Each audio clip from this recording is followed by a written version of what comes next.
Fall fashion's in full swing, and it's time to save big at Old Navy. Right now, get up to 50% off store-wide on your favorite dresses, pants, and tops. Plus, all jeans are on sale from $15 now at Old Navy. Valid 9/23 to 10/2, select styles only. Blog Talk Radio.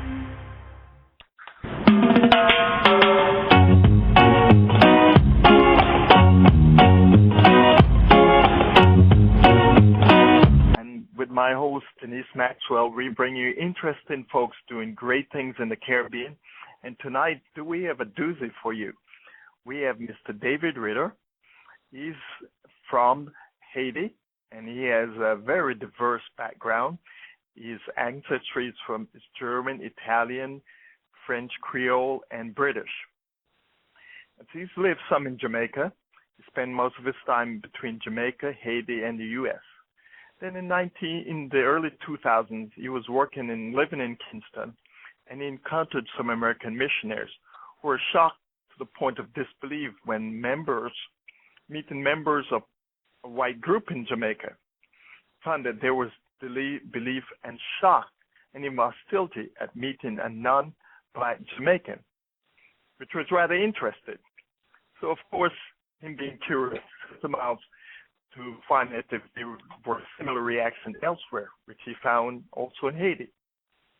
This then prompted him to create this great video, Forgotten Faces, documenting the migration and history of all of the different ethnic groups that came to the West Indies, and show how all these different cultures have contributed in a positive way to the creation of our Caribbean culture.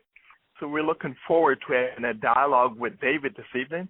And to do that, I pass it over to Janice. Thanks, Chris. David. Yes. David? We really appreciate you spending some time with us. Your roots are very diverse, which gives you a unique insight and the appreciation for minorities. Please share with our audience your story of your roots. Well, I guess my ancestry is about as diverse as other different countries I spent my life. I've studied. I got most of my education in Massachusetts and New Hampshire around the USA, and I spent a lot of my formative years both in the USA, but migrating around back to the West Indies, and my time's been divided between, like you said, Jamaica and Haiti, and mainly the north of Haiti, Cape Haitian Haiti, where I've been for about close to a decade now. I've been working and living again full time, and but I continue to spend my time in Jamaica. I continue to transverse between Jamaica and the USA as well. I'm able to get employment still because I have an American passport. So I feel that it's given me a big advantage in understanding different culture in the Americas and different parts of the world. So. I see. You're an accomplished film producer. How did you get started in this media, and what made it attractive to you? Well, I wouldn't call myself too accomplished. I'm still working my way up, and to right now it's more of a hobby. But I am very serious about it, as you see. Like I take my work very seriously, and I work hard at it. And I guess my love for video and film production started when in photography, and a lot of it started when I go to the USA, my friends would ask me, what's Jamaica and Haiti like? Can you tell us what it's like there?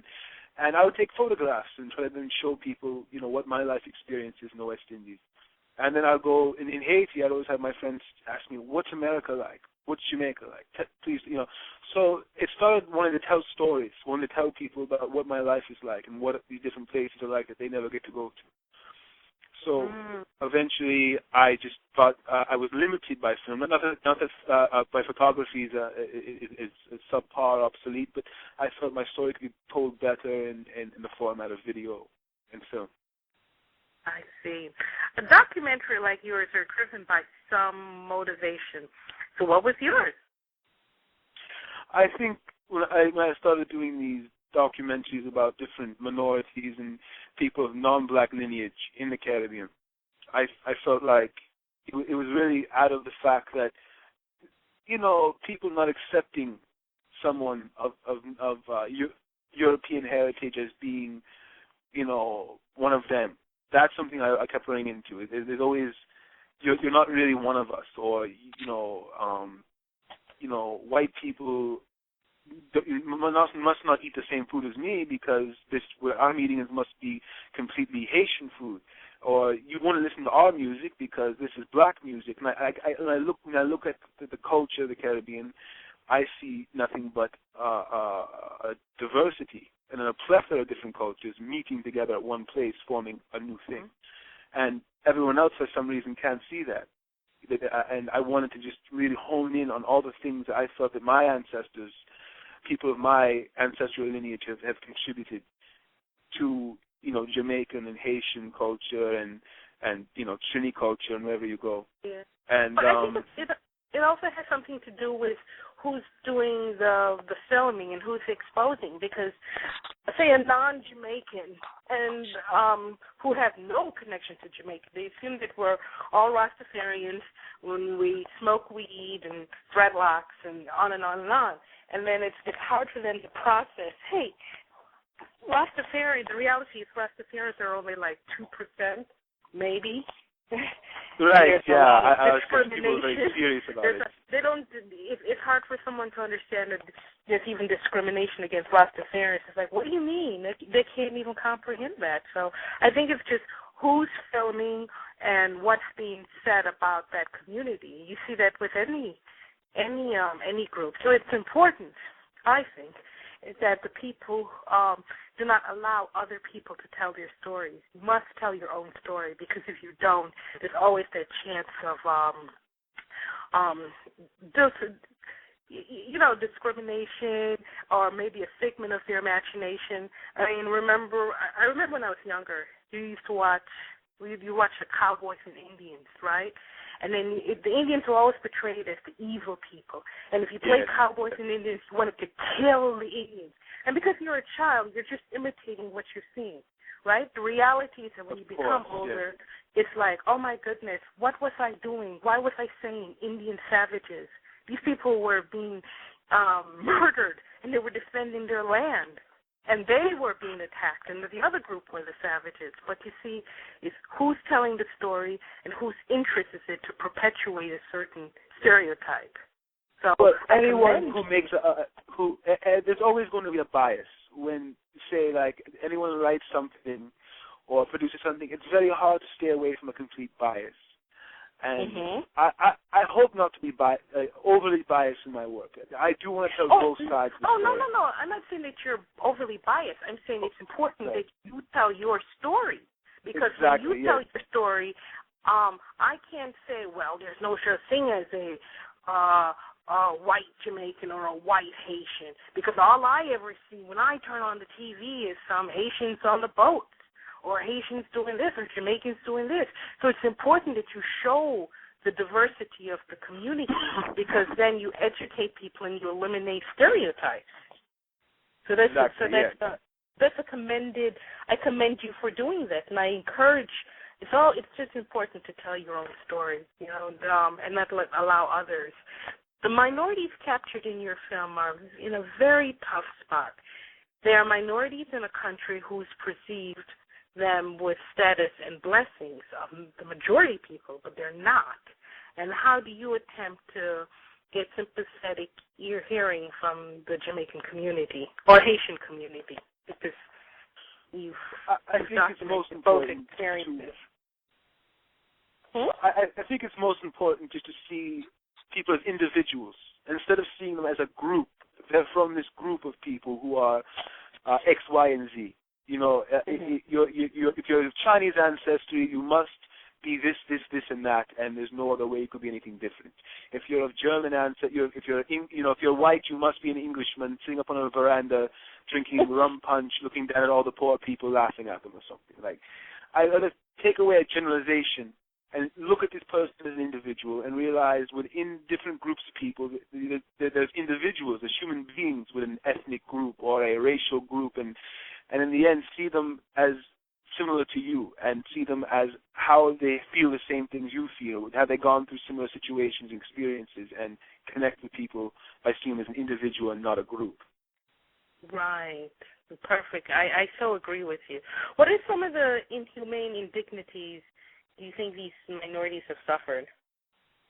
I wouldn't say, as far as just talking about Jamaica, I wouldn't necessarily say, generally speaking, minorities have suffered great inhumane indignities in the modern Jamaican era. But I would say if we go back to like the 1800s, for instance, the indentured servants who were of Asian and European ancestry, they most definitely did have a very difficult time. And I would say difficult in the sense that any pioneer or any person coming to a hard situation of indentured serfdom, as it would be, that was a difficult time, and very meager rations, not having a real community of people who were rooted to help them and understand the land. They didn't understand the food around them. They didn't even know what breadfruit was. They didn't even know what cornmeal was. They didn't even know what maize or corn was. So they couldn't properly feed themselves. And I think it was just a hard situation.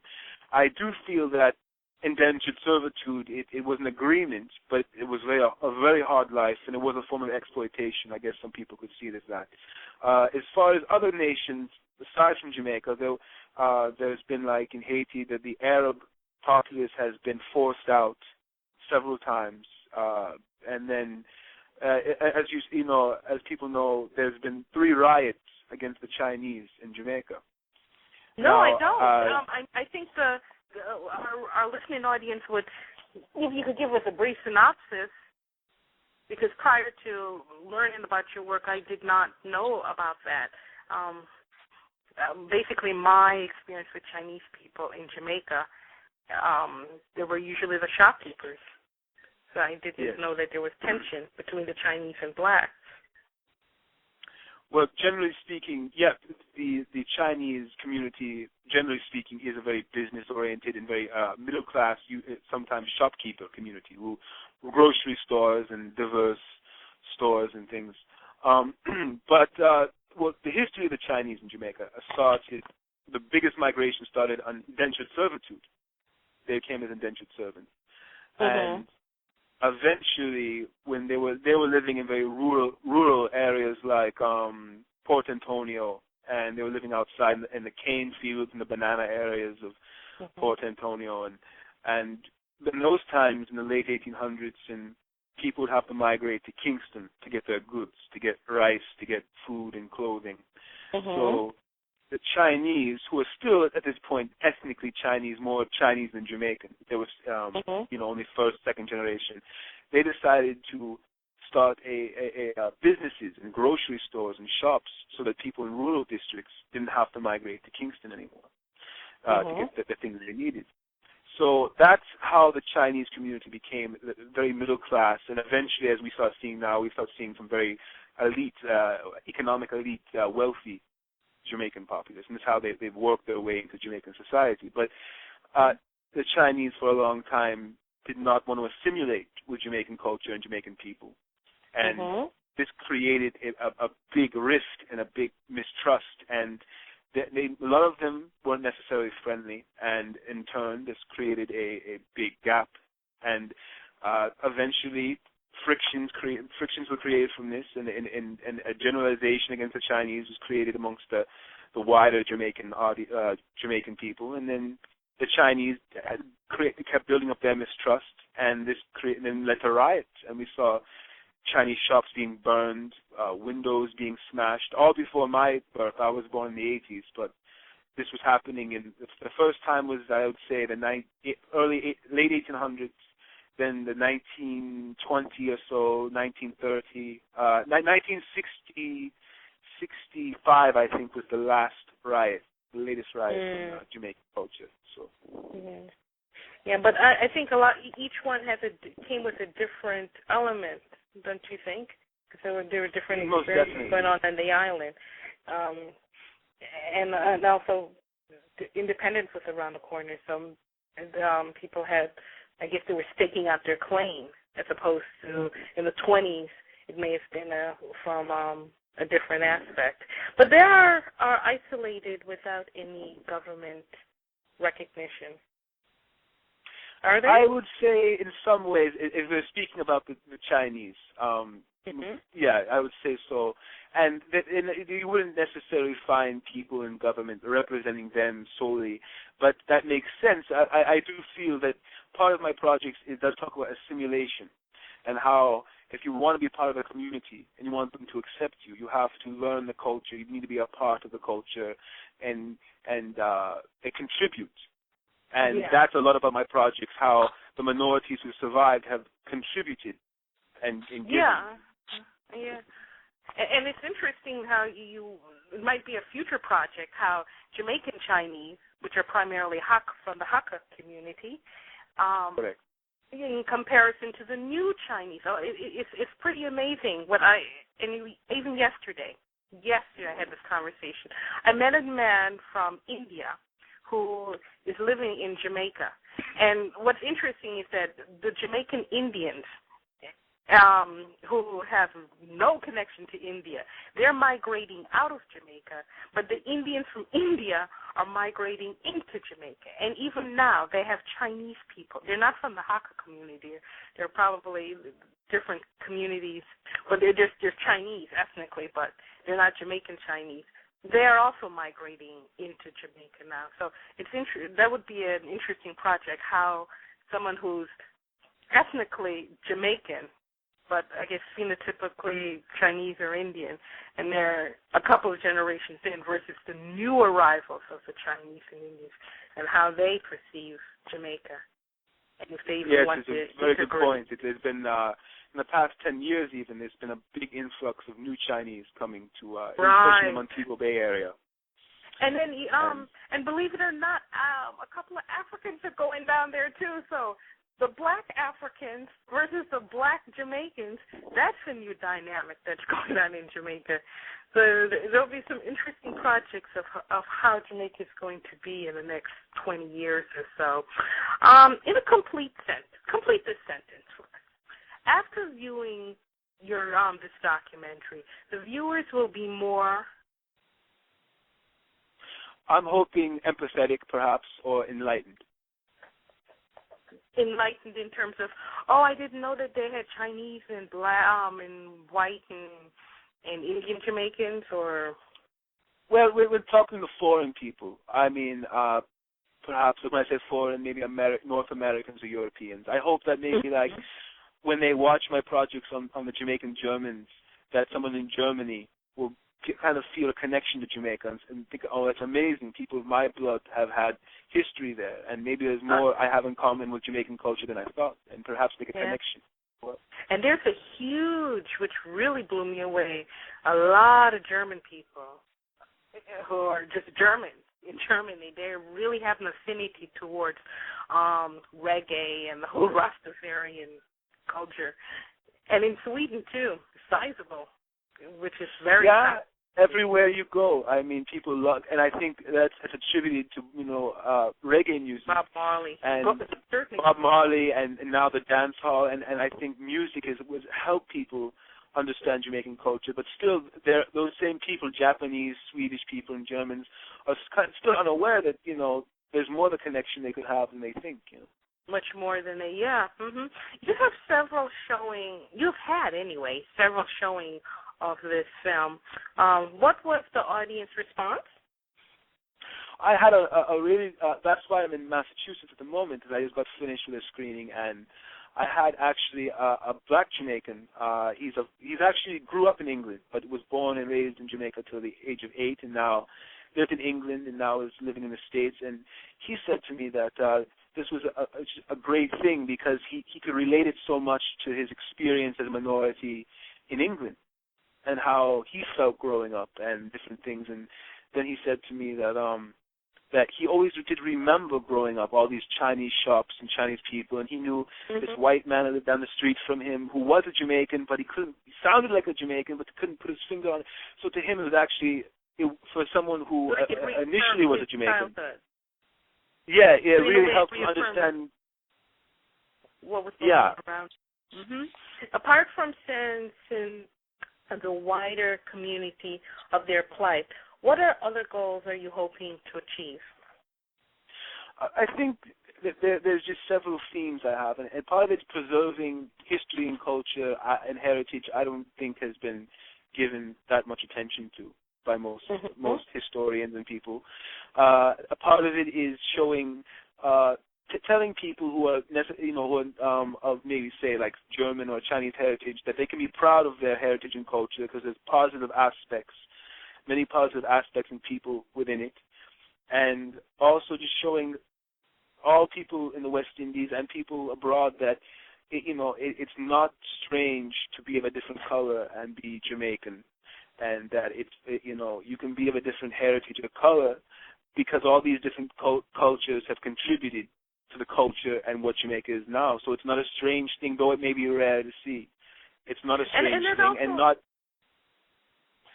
It also reaffirms our motto. If it's out of many, one people, then obviously, everybody contributes. Jamaicans love curry goat simply because the Indians brought it there. And a lot of people, when they think of ganja, it was the Indians that brought ganja to Jamaica, because when they had to chop that sugar cane, you got to be mellow. Ganja is a Hindi term as well. So that there are a lot of aspects. Every culture that came to the island brought something there, and we have to honor and recognize that and appreciate that. But the important thing is to tell the story and not let somebody else define you and muzzle you or use you for their agenda. So how can listeners get a copy of this documentary? Well, actually, I'm working on a documentary right now on Seafood Town and the history of Jamaican Germans, and that will be most likely getting distribution. It will be ready in the future. If people check my website, they can find it. As far as my series right now, I have a lot of videos for free, and they can go on YouTube. And if you look up Forgotten Faces of Jamaica, and you look up my channel, you can find my website, and there's links to my YouTube and my Facebook, and you can watch all these videos for free on both the Jamaican Germans, the Jamaican Chinese populace, and we have some series coming up on the Syrian and East Indian community. And then there's a documentary coming up just based on the study of race and racism and how it's affected both the black community and the Asian and white community of Jamaica, and how what is contemporary Jamaica like now, and how do these things exist, and how these subjects of racial friction and differences and how they've been worked out. That will be on the program as well. So they're coming slowly but surely, but I have about 2 up right now in Jamaica. So basically, you got quite a few fires in the iron, or iron. What is it? Iron in the fires? Iron in the fire, yes. Yeah. What's your future plan to do to have to continue bringing important topics of Jamaica into consideration? Well, there's so many things beyond just talking about cultural heritage and minorities. I would very much like to do some projects on, say, how the ganja trade has affected Jamaica. Or there's so many topics to cover. Jamaica is a rich country with a rich culture, culturally very rich country. But right now, I really have to focus on this, and I'm going to really just focus on covering all the different minorities, because there's so many histories, Irish and Scottish and down the line. And, I'll see where that takes me. Yeah. And it's going to take you far, because there's a lot to – Jamaica didn't just arrive here. And it's like a stew. You kind of have to bring everything in there, or a good curry. You got to put everything in there to get it to taste just right. And even the term curry, that's an Indian term as well. So there you have it. So to learn more about Chris Daly, he is our blogger. He has a blog on Jamaicans.com. His blog is Me Thinking, Are You? To learn more about Jamaican Diaspora, visit Jamaican Diaspora. To learn more about David, visit ForgottenFaces.info. David, we really enjoyed you spending some time with us. I know it's going to be an eye-opener for many non-Jamaicans to alleviate stereotypes, and we really appreciate you spending this evening with us. Bye now. Thank you again for having me on. I really appreciate all your support and all you've been doing to help me out, so I thank you. Okay, bye.